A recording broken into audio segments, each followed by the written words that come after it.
Hello, let me introduce how to use LongDraft.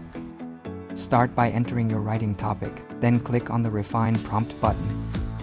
It will help us generate better prompt. Then click Generate button.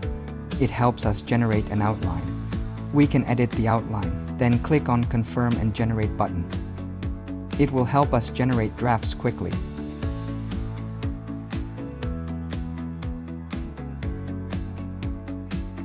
We can take a look at the generated draft. It contains tables, flowcharts, etc. You can click Sally. Let Sally help us with writing. For example, they help us generate Gantt charts and can be inserted into the document. We can export it into Word. We can set the headings, paragraph, numbering. There is also the style of the table. Export to Word with one click. Let's look at the generated Word.